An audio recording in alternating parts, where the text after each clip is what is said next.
Donc la fille s'absente pendant plusieurs semaines de sa chaîne littéraire et elle revient non pas pour parler de bouquins, mais pour faire une petite vidéo favori qui est une grande première en plus de 3 ans d'existence. Bah ouais, pourquoi pas?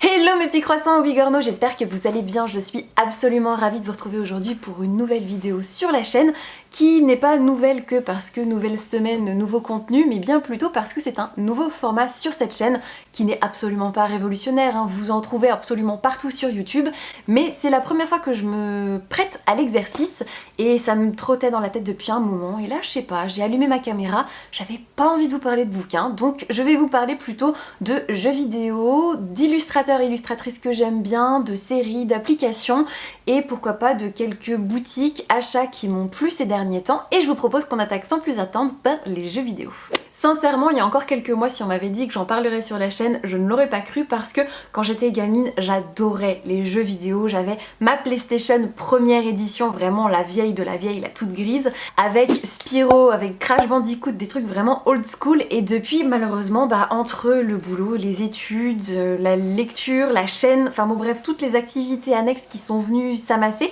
j'ai totalement délaissé les jeux vidéo. Et puis, comme beaucoup de gens, je pense, 2020 et premier puis deuxième confinement sont arrivés et j'ai redécouvert ce plaisir indicible d'attraper la manette et de se perdre dans des mondes imaginaires. Donc je vous propose de vous présenter les 3 jeux qui m'ont totalement transportée pendant ces mois d'automne et on va commencer tout de suite avec Ori and the Blind Forest dont je vous ai déjà parlé à l'occasion d'un vlog que je vous mettrai dans le petit i, mais pour vous rappeler brièvement l'histoire, on va suivre Ori qui est un esprit de la forêt qui vivait dans un très très grand arbre et un soir de tempête, un immense vent déclenché par un ennemi peu scrupuleux va le détacher de ses camarades et il va se retrouver à errer dans les bois jusqu'à ce qu'une étrange créature toute mignonne, toute rondelette le prenne sous son aile. Ça va donc être le début d'une belle amitié entre ces deux personnages et vous allez donc incarner Ori dans cette forêt qui va devoir suivre une quête dont je ne peux pas vous parler plus avant parce que sinon ce serait vraiment trop vous dévoiler le début de l'intrigue. Et ce serait dommage, mais si vous cherchez quelque chose de terriblement immersif, qui ne sera pas sans rappeler l'univers très poétique, très onirique des films d'animation des studios Ghibli, avec des paysages très verdoyants, mais une ambiance aussi, une tonalité qui est vraiment très particulière, qui oscille entre la douceur, la tristesse, le déchirement, l'angoisse et la joie totale. Donc vraiment, moi j'ai été totalement charmée, que ce soit d'un point de vue graphique, parce que il faudrait être vraiment difficile pour trouver ça vilain, c'est magnifique, que ce soit au niveau de l'éclairage, des lumières, des contrastes, c'est vraiment bluffant. Je trouve le gameplay à la fois accessible mais suffisamment difficile pour vous donner quand même du fil à retordre, pour vous dire, moi ça fait des semaines que je suis bloquée dans un passage où je dois escalader 2 parois et malheureusement il y a des ronces sur les murs et j'arrête pas de mourir, mais je ne désespère pas d'y arriver un jour et en attendant, voilà, si vous voulez une immersion magnifique qui est à partir de 10 ans, n'hésitez pas à vous pencher sur la question. J'aime autant vous prévenir que ma hype pour le deuxième titre, elle est puissance incommensurable, elle est même pas mesurable, quantifiable, tellement c'est juste époustouflant. Par contre, si vous faites partie des rares âmes à avoir échappé à son emprise cette année, eh bien préparez-vous juste à ne plus avoir de soirée, à ne plus vouloir voir vos proches et à vous perdre dans les vastes plaines du royaume d'Hyrule puisque oui, bien évidemment, je vous parle de Zelda Breath of the Wild que j'ai attaqué sur Switch pendant non pas le premier confinement comme la plupart des joueurs qui l'attendaient de pied ferme depuis des années, mais bien plutôt pendant le deuxième parce que c'est mon mari qui a décidé d'y jouer. Je sais pas vraiment comment ça lui est venu, mais en fait à le regarder prendre son pied sur la console, je me suis dit bah ok, je vais peut-être lancer une partie et là c'était fichu, on était chacun sur notre écran à se donner des astuces, surtout pour les sanctuaires qui sont quand même assez touchy par moment. Mais en gros, ça a été une expérience juste extraordinaire parce que visuellement c'est époustouflant et je n'ai jamais vu de map aussi étendue, aussi diversifiée. On passe de contrées hyper verdoyantes, très accueillantes, à des marécages sordides, à des déserts peu hospitaliers, à des régions qui sont envahies par les eaux. Enfin, c'est vraiment juste somptueux et tellement riche que je suis à chaque fois sidérée dès que j'ouvre la map. C'est juste époustouflant. En plus, vous avez des quêtes à n'en plus finir, une histoire terriblement bien construite. Donc si jamais, par le plus grand des hasards, vous êtes comme moi en vous disant que l'univers Zelda, ça a jamais été trop votre dada, que vous n'avez jamais plongé dedans quand vous étiez gamin et que du coup c'est plus vraiment de votre âge, détrompez-vous. Parce que clairement, c'est ce que j'ai affirmé pendant des années, mais Ça m'a totalement donné tort et tant mieux. Et comme on est sur une chaîne littéraire, je pense que vous ne serez pas trop désarçonnés si je vous dis que j'ai 2 bouquins liés à Zelda à vous présenter qui sont vraiment de magnifiques objets de collection qui feront, je pense, quelques heureux si jamais vous voulez les glisser sous le sapin comme ça en tsum tsum à la dernière minute, n'hésitez pas. Et on attaque avec le magnifique Zelda Breath of the Wild, la création d'un prodige, et donc un magnifique artbook qui a été publié aux éditions Soleil, et à chaque fois que je le vois, je souris parce que c'est ma collègue Ludivine qui a eu la lourde tâche de le corriger intégralement en 2 semaines pour qu'il parte à temps chez l'imprimeur, donc Ludivine, encore bravo à toi. Et quand il est arrivé au bureau, j'ai mon mari qui m'a tensé pendant plusieurs jours pour me dire est-ce que tu veux pas demander à quelqu'un de nous envoyer un exemplaire et tout, je voudrais l'avoir à la maison. Et donc quand il est arrivé dans notre boîte aux lettres, autant vous dire qu'il a été très vite consulté parce que c'est des illustrations inédites, parce que c'est des explications de chara design, d'univers, et le tout est annoté par les développeurs du jeu eux-mêmes. Donc c'est vraiment une mine d'informations, et si vous connaissez quelqu'un qui est féru de cet univers, que ce soit vous ou vos proches, je pense que c'est clairement une référence à noter. Et comme c'est bientôt Noël et qu'on a atteint les 18 000 abonnés sur la chaîne et que j'avais envie de vous faire plaisir, il se pourrait que si vous checkez la barre d'infos, vous tombiez sur un lien vers un Google Doc à remplir, à compléter en lisant bien toutes les infos que je vous demande pour tenter d'en gagner un exemplaire. Sachant que la bestiole coûte quand même 45 €, si ça vous intéresse, je vous invite très fortement à participer. Et si jamais comme nous vous avez un peu le souci du détail, ou en tout cas après avoir vaincu 2 boss, vous vous dites que vous aimeriez bien faire les choses dans le bon sens, être un petit peu guidé pour pas rater trop de quêtes, pour pas faire n'importe quoi, je vous recommande très chaleureusement le guide de solutions illustré qui a été publié il n'y a pas si longtemps, qui est juste magnifique. Je vous mettrai les références en barre d'infos, hein, pas d'inquiétude. Vous avez des guides ultra précis, step by step, pour progresser dans le jeu sans rien manquer. C'est hyper complet, c'est hyper clair, c'est illustré, c'est vraiment richement documenté, donc c'est une mine de bons conseils. Concernant le 3e jeu, je ne pouvais pas imaginer ou même concevoir tourner une vidéo favori d'automne sans le mentionner, parce que je crois même que c'est lui qui a motivé mon envie de lancer ce genre de format. Parce que j'étais tranquillement en train de m'occuper de mes affaires, à vous dire sur Instagram que je ne donnais plus de nouvelles, il y avait plus de son, plus d'images, parce que j'étais obnubilée par ma télé, par ma console, en train de me balader dans Zelda Breath of the Wild, que je prenais mon pied et qu'on se reverrait dans plusieurs mois. Et là, sans s'annoncer, sans me prévenir qu'elle allait bouleverser le visage de mes semaines à venir, Lucie Cosmala est venue discuter avec moi en message privé. Donc là, on échange, on papote, et au cours de la discussion, elle me parle d'un jeu qui a été adapté sur Switch et qui s'appelle Spiritfarer. Et alors là, autant vous dire que déjà j'en avais jamais entendu parler, mais vraiment jamais, et que le nom m'intrigue et la façon dont elle m'en parle, je me dis oui, potentiellement ça peut me plaire. Donc je sens tranquillement mon niveau d'intérêt qui est en train de grimper, et là, pour être sûre de bien m'achever d'une balle entre les 2 yeux, Lucie m'envoie le lien vers la bande-annonce. Et alors là, autant vous dire que j'étais perdue pour la société. J'ai quitté mon bureau sur lequel j'étais en train de travailler et je suis allée acheter le jeu sur ma console qui s'est donc doucement installée pendant que je travaillais, et le soir je me suis lancée et c'était foutu. Et si comme moi vous naviguiez tranquillement, innocemment sur le flot de votre vie en ignorant son existence, eh bien sachez que Spiritfarer, c'est un mélange exquis entre Animal Crossing et les films d'animation des studios Ghibli. Donc en gros, vous prenez le côté mignon avec des animaux anthropomorphes et le crafting d'Animal Crossing et vous le couplez avec une ambiance mélancolique, onirique, qui est digne d'un château ambulant ou d'une princesse Mononoke. Vous faites un gros paf, ça fait des chocs à pic et vous obtenez l'un des plus beaux jeux qu'il m'ait été donné de voir. C'est pas évident de vous le pitcher en quelques mots, mais globalement vous allez incarner Stella et Daffodil, qui sont donc une petite fille et son chat, qui vont devenir le nouveau Spiritfarer, c'est-à-dire une personne qui est en charge de s'occuper des esprits, donc d'aller les chercher,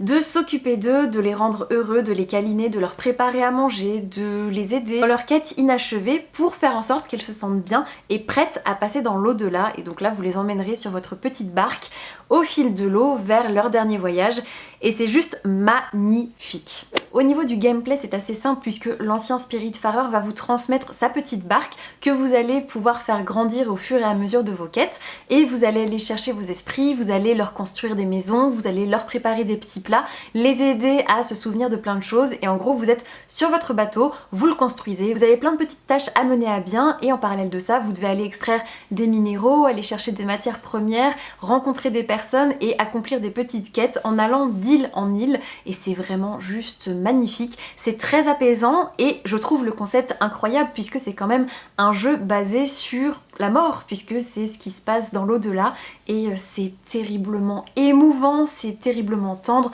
La musique est incroyable, je continue à l'écouter même des semaines après parce que j'ai la playlist sur mon téléphone. Pour être totalement transparente avec vous, ce jeu ça a été juste un havre de paix et une zone de protection et une façon de me faire du bien pendant plusieurs semaines qui ont été assez compliquées avec beaucoup d'insomnie et ce genre de choses. Et c'est à la fois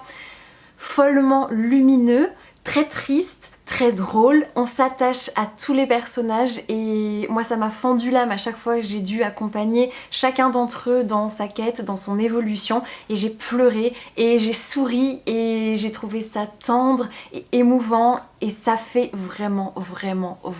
beaucoup de bien, et je trouve ça d'autant plus audacieux d'arriver à nous divertir et à nous faire réfléchir et à nous faire du bien avec un sujet qui est pourtant terrible, qui est anxiogène, qui est affreux puisque c'est la mort, et c'est un tour de force. Et je ne peux que vous inviter à faire le voyage vous-même parce que les quelques amis à qui j'en ai parlé et qui m'ont fait confiance n'ont pas regretté le voyage, donc j'espère que si vous vous lancez ce sera pareil. Donc maintenant que j'ai une furieuse envie d'allumer ma Switch pour me refaire une partie de Spiritfarer, je vous propose qu'on glisse du dématérialisé vers le concret, vers le tangible, vers le papier, avec 3 illustratrices que je voulais vous présenter parce que si vous aimez la papeterie, si vous aimez les illustrations, les affiches, les cartes postales, ce genre de belles choses à accrocher, à offrir, je pense que vous devriez être assez friand et friande de ce que je vais vous montrer juste là. Et histoire d'inaugurer comme il se doit cette rubrique, je me suis dit qu'on allait envoyer du lourd avec une artiste polonaise que je suis depuis des années et dont une affiche en particulier traînait sur mon mur Pinterest depuis des lustres. J'ai enfin craqué au mois de novembre et il s'agit de So Quiet. Et alors là, si vous cherchez du mignon et de l'onirique, n'hésitez pas à aller jeter un coup d'œil sur son compte Instagram et sur sa boutique parce que vous risquez vraiment d'avoir envie de craquer. Et l'affiche que je mentionnais à l'instant, ce n'est rien d'autre que sa très poétique interprétation des différentes phases de la lune avec ce petit lapin juste là, une typo magnifique, un fond vert. Je suis totalement captivée et charmée par son univers, et si jamais ce léger aperçu vous donne envie, j'ai aussi commandé 3 cartes postales qui sont déjà affichées devant mon bureau, donc je vous ferai un petit close-up, et j'ai choisi un univers du livre, du théâtre, du papier et de Noël, et vraiment je suis ravie de mon achat. Et je vous invite très chaleureusement à découvrir son travail. La deuxième créatrice que j'avais envie de vous faire découvrir, il s'agit de Valley of Paper, et si vous me suivez sur Instagram, vous l'avez déjà aperçu je pense cet été puisque j'avais fait une première commande qui était assez conséquente sur sa boutique de stickers, et j'ai remis le couvert je crois mi-septembre, quelque chose comme ça, parce qu'elle avait sorti sa collection de ses Inktober de l'année précédente, et c'était absolument parfait pour les mettre dans mon journal avec une ambiance assez Halloween, et puis en fait ils étaient tellement beaux que j'ai pas encore réussi à les utiliser, donc pareil je vous ferai des inserts parce que ce serait vraiment dommage de me contenter de vous les montrer de cette façon puisque vous pourrez pas les apprécier à leur juste valeur. Elle a un univers très riche, très rond, très coloré, très mignon, et je pense qu'il devrait séduire plus d'une personne parmi vous. Pour ne rien gâcher, la fabrication est très soignée et la jeune fille qui s'occupe de la boutique adorable, donc vous n'avez aucune excuse pour ne pas jeter un œil. Et dernière illustratrice de ce trio du tonnerre, je la connais depuis des années mais j'ai recraqué pour une pièce assez imposante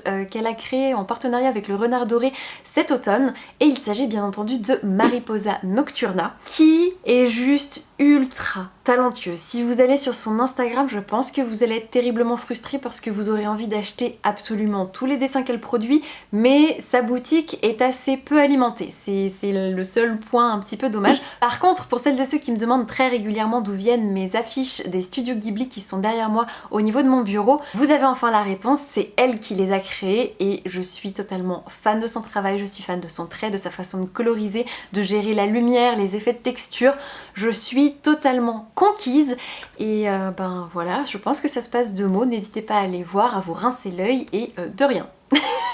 Je sais vraiment pas ce qui s'est passé puisque à la base j'avais pas du tout anticipé ou prévu de vous faire des recommandations qui fonctionneraient par 3, mais visiblement c'est ce qui est en train de se produire puisque on va glisser vers la catégorie série qui est quand même assez chargée puisque pareil, hein, confinement oblige, on a passé pas mal de temps devant nos écrans, et ben encore une fois il y en a 3. On va évacuer tout de suite la plus connue puisque je pense qu'on l'a toutes et tous regardée pratiquement. Il s'agit bien sûr de The Queen's Gambit, ou Le jeu de la dame en français, qui est dispo sur Netflix. et qui raconte l'histoire de Beth, qui est une petite orpheline qui n'a pas forcément la vie facile. Elle est dans un orphelinat assez strict, très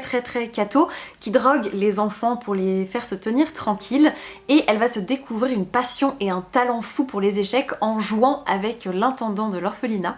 Et petit à petit va se dessiner un destin assez implacable et exceptionnel pour cette jeune femme qui va grandir, parfois de façon un peu bancale après avoir été adoptée, et je me contenterai de vous dire que c'est donc l'histoire, le destin de cette femme joueuse d'échecs dans un milieu terriblement masculin, avec des casseroles, avec un passé qui sont très lourds, très douloureux, et toute la série est à l'image de son synopsis, puisque vous avez une réalisation qui est somme toute assez discrète. On peut pas vraiment dire qu'on reconnaît la patte de celui qui tient la caméra. Par contre, c'est léché, c'est irréprochable, il n'y a rien qui se dépasse, la colo est juste folle puisque ce sont des couleurs très chaudes avec un univers qui est vraiment dans une palette parfaite pour l'automne, avec du brun, avec des oranges, avec du sombre. C'est vraiment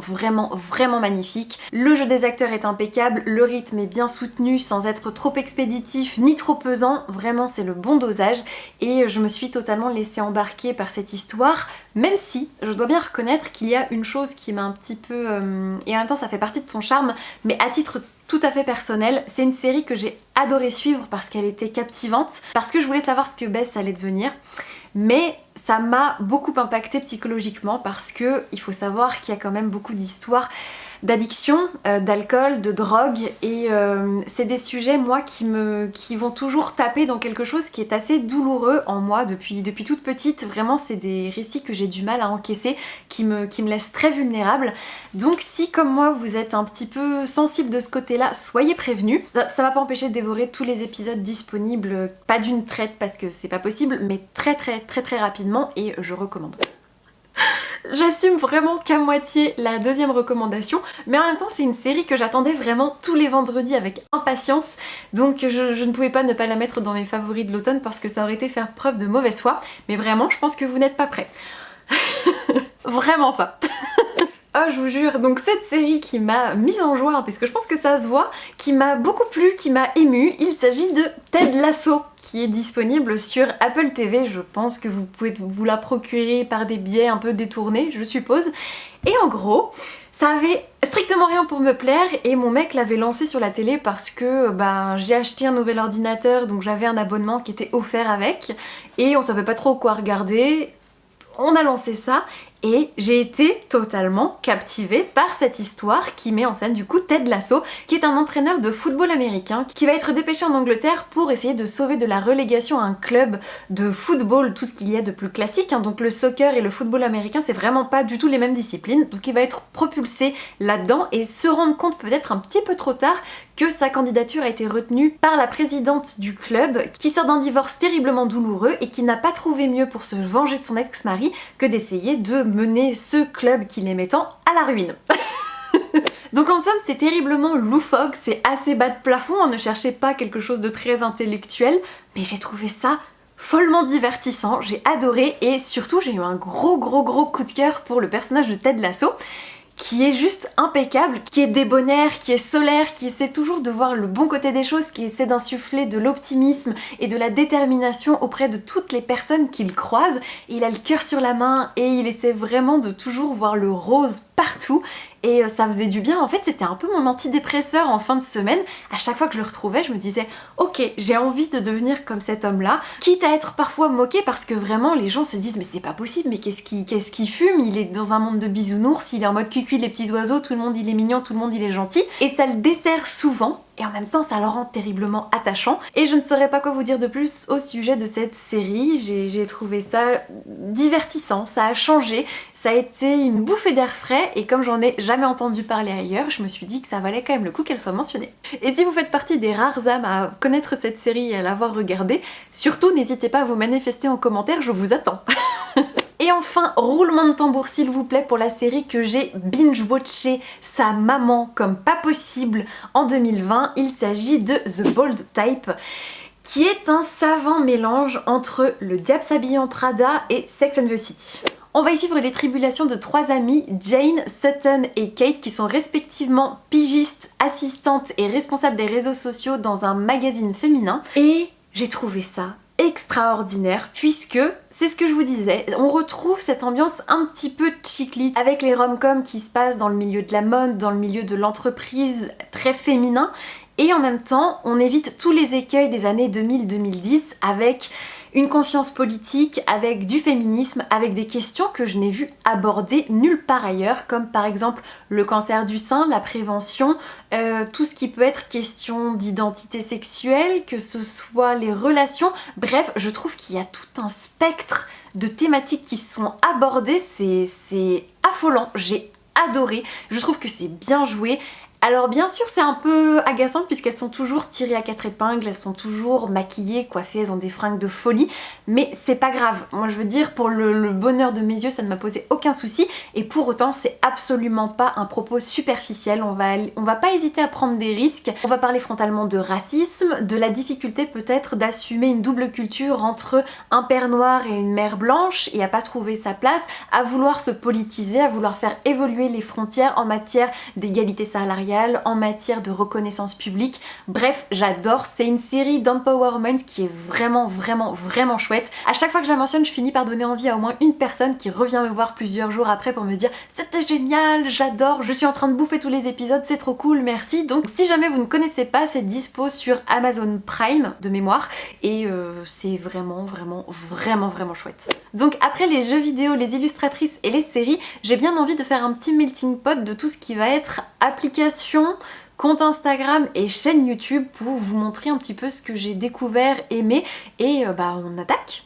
tout de suite. Et autant vous dire qu'il n'y a pas à tortiller, on va ouvrir les hostilités avec mon coup de cœur podcast intersidéral de l'automne. Il s'agit bien entendu du Gaufrier qui est spécialisé en BD, comics, manga. C'est tenu par 4 libraires. C'est toujours organisé de la même façon avec 3 chroniques, des débats, des discussions et parfois des petits jeux à partir de la 2e saison. Et vraiment, c'est génialissime pour vous constituer une culture graphique, pour découvrir de nouveaux titres. On va vraiment dans le détail. C'est très instructif. Et si on arrive à mettre de côté les recommandations vraiment de qualité, ce que j'aime tout particulièrement dans ce podcast, c'est l'ambiance, puisque c'est une bande de potes qui n'hésitent pas à se contredire, qui n'hésitent pas à se charrier. Et je trouve que cette dynamique de groupe, c'est vraiment quelque chose qui peut parfois faire défaut dans les vidéos YouTube qui vous présentent des bouquins parce qu'on est souvent seul derrière notre caméra. Et j'aime beaucoup ce format où on confronte les idées, on confronte les opinions. Et je trouve ça très vivant, très riche, très dynamique. Et pareil, quand je suis dans la rue, que je me balade, que je suis dans une file d'attente, je me suis bouffé les 46 épisodes en 2 semaines. C'est vraiment une valeur sûre, n'hésitez pas à écouter, je pense que vous allez aimer. Et puisqu'on parle de contenu littéraire que j'ai dévoré de manière compulsive, je ne peux pas ne pas vous parler de la super chaîne de Amita Books, qui est une jeune fille d'une vingtaine d'années qui s'est lancée il y a pas très longtemps je crois sur YouTube et qui publie du contenu de qualité parce que j'adore ses avis, je trouve qu'ils sont très construits, qu'ils en disent suffisamment sans trop dévoiler l'intrigue et que c'est jamais dans le superficiel, on rentre quand même un petit peu dans le détail du pourquoi, du comment, pourquoi est-ce qu'elle aime, qu'est-ce qui l'a dérangé. Elle est aussi assez engagée politiquement en faveur de l'écologie, du véganisme et elle n'hésite pas à le revendiquer. J'aime beaucoup en fait, de plus en plus elle prend de l'assurance et elle propose de nouveaux formats avec sa vidéo très intéressante sur comment passer un Noël plus éco-responsable. Elle nous a fait une chronique très intéressante de Fashion Victim, l'une des dernières sorties de Pocket Jeunesse en interrogeant le monde de la mode. C'était vraiment pertinent, j'aime beaucoup son contenu, elle propose des unboxings en mode ASMR, des lectures de classiques et des avis qui sont toujours variés, donc vraiment si vous avez envie de fraîcheur, d'un contenu de qualité, n'hésitez pas à aller jeter un œil. Ma dernière trouvaille, elle est un petit peu plus niche, je pense que ça parlera pas à autant de monde, mais si vous aimez les shoujo, les animés et plus particulièrement les univers comme Mon coloc d'enfer, À tes côtés et ce genre de série assez moderne avec un trait léché, n'hésitez pas à aller faire un tour sur l'Instagram de Miko Manga que j'ai découvert grâce à ma collègue Ludivine, une fois encore, décidément 2 fois citée dans une vidéo, c'est un record, mais elle l'avait mentionné parce que la personne qui tient ce compte avait chroniqué en Insta TV l'un des bouquins qui est sorti récemment chez nous qui s'appelle Le jeu de la mort et elle l'avait fait de manière très pro, très synthétique, mais elle m'avait vraiment beaucoup donné envie, enfin Disons que c'est quand même un titre de chez nous, donc je le connais, mais si jamais j'étais une personne extérieure, je trouve qu'elle l'a vraiment bien défendu. Et toutes ces autres vidéos du même format sont de la même qualité, c'est vraiment très appréciable de l'écouter, de faire de belles découvertes. Et comme on a l'air d'être sensible aux mêmes choses et d'avoir vraiment les mêmes goûts, j'ai noté plein de séries à découvrir et donc je me suis dit que c'était sympa quand même de partager l'info. La prochaine rubrique de ces favoris, je pense pas que ce sera un rendez-vous récurrent, mais j'avais très envie de l'inclure ici parce que à l'origine j'avais prévu de prendre la peine de vous refaire une vidéo de recommandation d'idées de cadeaux de Noël comme j'avais pu vous le faire il y a 2 ans, donc d'ailleurs je vous la remettrai dans le petit, elle est toujours d'actualité.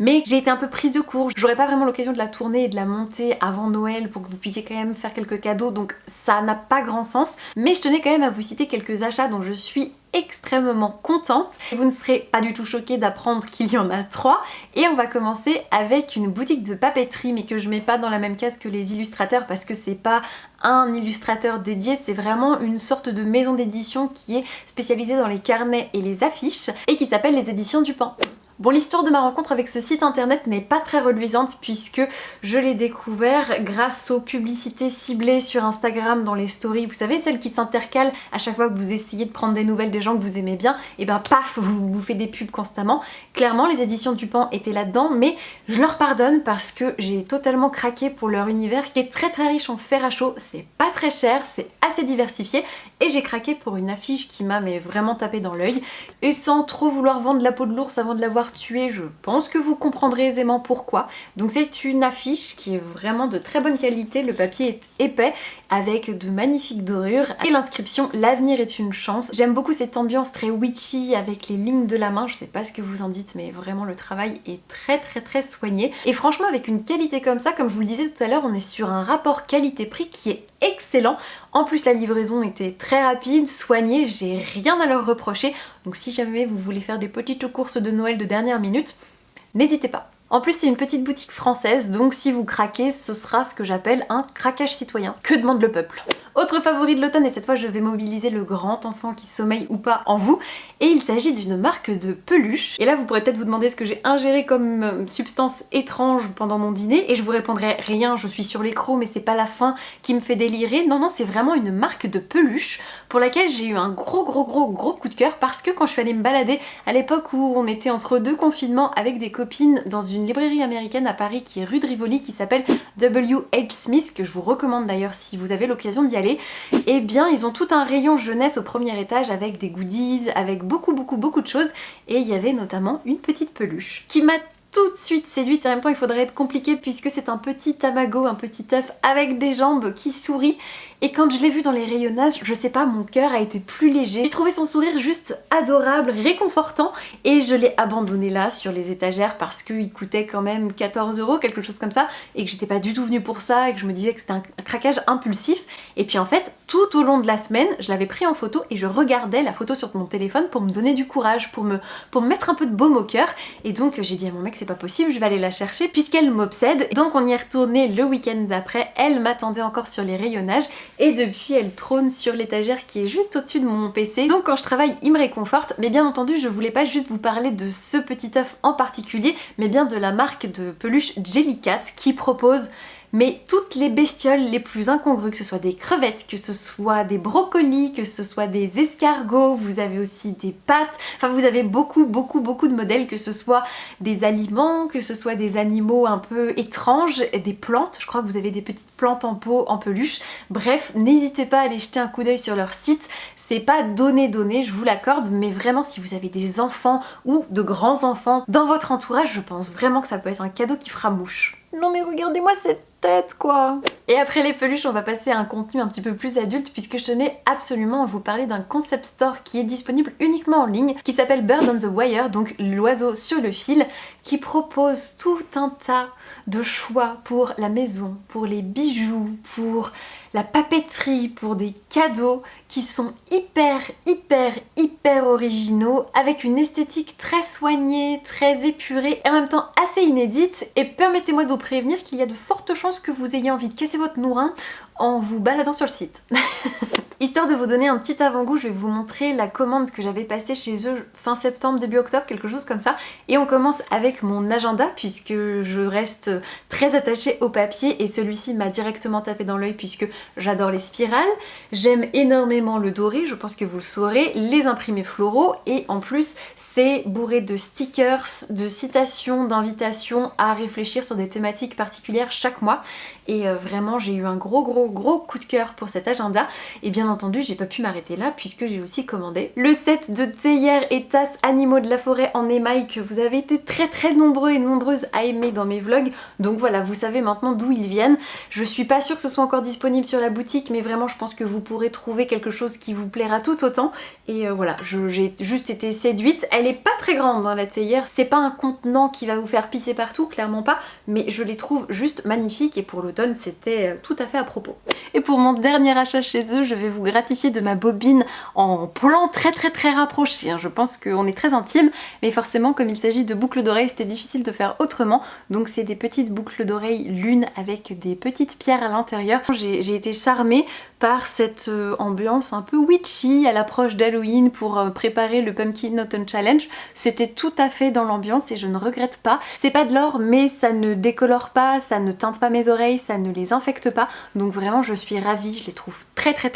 jolies. Tel que vous me voyez, je me suis renfoncée dans mon siège avec la satisfaction de la mission accomplie. Vous voyez quand vous dites ça y est, j'ai fait tout ce qu'il y avait sur ma liste et effectivement je vous ai présenté tout ce que j'avais inscrit dans mon petit carnet. Sauf que avant de vous quitter, je voulais quand même vous faire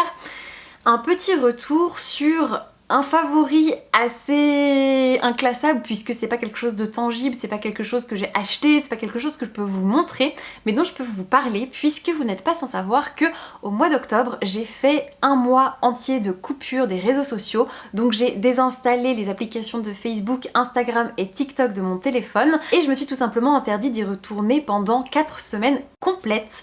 Et autant vous dire que ça a été, je pense, l'une des meilleures décisions de mon année.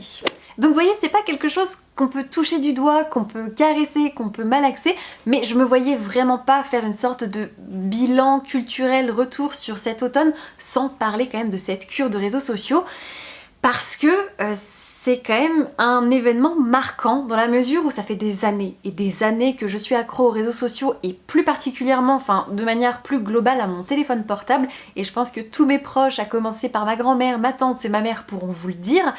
j'ai toujours mon téléphone vissé dans la main et cette prise de conscience elle date pas d'hier puisque je me suis souvenue en fait en notant dans mon calepin de vous en parler parce que ça m'est venu juste avant d'allumer la caméra que en 2015 après avoir visionné par hasard un documentaire qui s'appelait Digital Detox que j'essaierai de vous retrouver parce que vraiment il était très intéressant et à l'époque c'était un concept qu'on connaissait mais qui n'était pas aussi démocratisé qu'aujourd'hui. Ça m'a quand même frappée et je me suis rendu compte de tout ce temps que je passais sur un minuscule écran qui fondamentalement ne me faisait pas avancer dans ma vie de tous les jours. Et donc en 2015, il se passait pas mal de choses dans ma vie et je me suis dit tiens, c'est vrai, je suis accro à mon smartphone donc je vais radicalement agir et donc plutôt que de désinstaller mes applications ou de réduire mon forfait ou que sais-je encore, j'ai carrément tranché dans le vif et j'avais acheté un vieux téléphone avec, vous savez, les touches à l'ancienne un peu sur le modèle BlackBerry qui n'avait aucune connexion internet, qui me permettait juste de téléphoner et d'envoyer des textos et j'ai tenu 6 mois avec et ça m'avait vraiment fait beaucoup de bien, sauf quand je devais conduire dans une zone de la campagne lyonnaise que je ne connaissais pas ou que je devais retrouver des gens dans Lyon parce que j'avais déménagé vraiment récemment et je maîtrisais pas très bien les itinéraires. Donc ça c'est très galère. Pas de GPS, c'est vraiment la loose, mais pour le reste, ça avait été ultra salvateur. Bien entendu, si je vous en parle aujourd'hui, c'est que la vie ayant suivi son petit bonhomme de chemin, je suis retombée dans mes vieux travers. Et il y a quelques mois, en regardant une vidéo de Ariel Bissette, que je vous remettrai là-haut ainsi qu'en barre d'infos, n'hésitez pas à aller la voir, ça m'a refait un déclic. Parce qu'elle parle de l'économie de l'attention, de son rapport aux réseaux sociaux et de comment avoir fait une pause d'1 semaine lui avait permis de retrouver du temps pour ses amis, pour téléphoner à ses proches, pour lire, pour faire juste autre chose, pour décompresser. Et je me suis dit, mais oui, en fait, c'est vrai, elle a raison et j'ai voulu faire ce test parce que je me sentais dépassée. Il y avait trop de notifications partout, ça débordait. Dès que je postais quelque chose quelque part, j'avais des flots de messages. Et bien entendu, j'étais partagée entre ce côté, je suis trop contente parce que je partage ma passion avec des gens qui sont adorables et qui sont là pour pour me rendre tellement plus que ce que je leur apporte, et donc j'ai envie de discuter avec chacun. Et dans le même temps, eh ben, mes journées sont pas extensibles, donc je pouvais pas répondre comme je le voulais à tout le monde, et mettre juste un petit cœur, ça me peinait, j'avais l'impression de me moquer de vous. Donc vraiment, je me mettais la pression. Et puis mes 5 boîtes mail, puisque oui, j'ai 5 boîtes mail entre la pro, celle de la chaîne et mes 2 persos, et je crois qu'il y en a une autre qui se balade pour tout ce qui est mot de passe, newsletter, etc. Vraiment, je me suis retrouvée juste dépassée, noyée sous le flot, et j'ai eu envie de repousser tout ça pour pouvoir me retrouver, prendre un peu de temps pour moi, pour ma famille, pour mes proches, puisque ce téléphone était devenu tellement une source d'angoisse que j'osais plus le prendre, j'osais plus parce que j'étais en retard sur tout. Donc j'ai décidé de tout couper, et ça m'a fait mais un bien, mais tellement fou, vous n'avez juste pas idée, parce que je pensais que ça allait me manquer tout de suite, et ça a vraiment pas été le cas, parce que je pense que le seul aspect qui pouvait me faire défaut, c'est que Instagram, je m'en sers aussi énormément pour mon boulot, puisque je suis assistante éditoriale, je bosse donc dans l'édition, et j'ai besoin de me tenir au courant de ce qui sort, de ce qui se fait chez les concurrents, de ce que les gens pensent de telle ou telle série, de tel ou tel titre. Et là, je pouvais plus le faire, je pouvais plus guetter les sorties, je pouvais plus... Voilà, donc ça c'était compliqué. Par contre, ne plus avoir cette espèce de petite injonction de se dire « Ah, je fais un truc sympa » ou « Ah, je suis dans un endroit un peu mignon » ou dans un endroit un peu intéressant, tiens, faut que je le partage, faut que j'en fasse profiter les autres. Bah non, là je me retrouvais juste seule avec mon chat, avec mon mari, avec mes proches. Bon, même si avec le confinement c'est une notion toute relative, bah, enfin vous voyez un petit peu l'idée. Et surtout, il y a eu un autre avantage auquel je m'attendais pas du tout, c'est que j'ai aussi beaucoup moins dépensé. Et cet effet collatéral, il m'a totalement prise au dépourvu, et je m'y étais absolument pas préparée, et pire encore, je m'en suis rendu compte seulement en réinstallant Instagram sur mon téléphone, puisque dans les premiers temps, ça a été une reprise de contact un peu timide. J'avais vraiment pas l'impulsion d'y retourner, je laissais mon téléphone vraiment loin de moi, j'avais vraiment appris à m'en détacher en un mois, ça m'avait fait beaucoup de bien. Et le fait de ne pas avoir réinstallé les notifications, et je les ai toujours pas à l'heure actuelle, c'est moi maintenant qui vais vers mon téléphone et plus l'inverse. Donc au début j'ai pas trop ressenti cette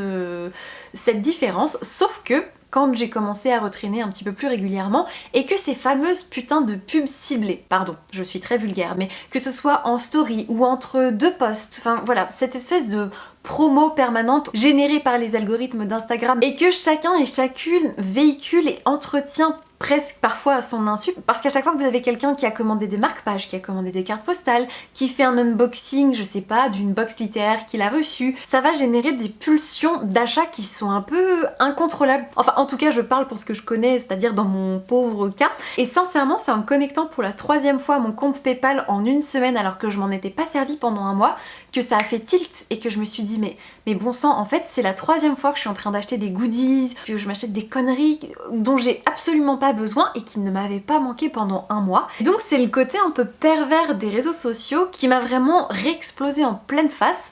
et qui m'agace, en même temps que plein de petites autres choses là en ce moment où j'ai pas envie de rentrer dans des polémiques, donc je pense pas, et puis c'est pas le sujet de cette vidéo, mais il y a beaucoup de choses dans les comportements sur Bookstagram qui me dérangent de plus en plus, et donc j'y vais moins volontiers, et je pense qu'en 2021, il va y avoir quelque chose qui va devoir changer avec mon rapport à ces réseaux sociaux littéraires, parce que, bien sûr, j'en fais partie, et peut-être que je suis la première à créer ce genre d'amour-haine avec certains d'entre vous, donc n'hésitez pas, si vous avez vraiment ce ressenti, pas forcément par rapport à mon contenu, mais de manière globale, à venir en discuter avec moi dans les commentaires, parce que c'est vraiment sur ce point que j'aimerais qu'on prenne la peine d'échanger, de débattre, et je ne sais plus du tout où est-ce que j'allais avec ça, mais juste pour vous dire que cette cure des réseaux sociaux m'a fait beaucoup de bien, m'a fait réaliser beaucoup de choses, et que ça va me permettre, je pense, de revoir mon fonctionnement sur le long terme en 2021, et je sais pas encore quelle forme ça va prendre. Et quand je vous disais il y a pas très longtemps que j'avais besoin de faire un peu un bilan de cette fin d'année, clairement c'est une réflexion qui m'anime très vivement, et j'ai hâte de voir ce que ça va donner, de le partager avec vous, et je pense que je vais arrêter de parler sur cette bonne note. Et voilà, c'est tout ce que j'avais pour vous aujourd'hui pour cette première édition des favoris. N'hésitez surtout pas à me donner votre avis, à me dire ce que vous en avez pensé, si ça vous a intéressé. Est-ce que vous aimeriez en voir plus? Est-ce que un par saison ça vous suffit? Voilà, n'hésitez pas à me donner vos impressions. Et moi, en attendant de vous lire, je vous souhaite comme d'habitude de merveilleuses rencontres de papier. Et je vous dis à très vite pour la prochaine vidéo. Spoiler alerte qui arrive dès demain. Ciao ciao.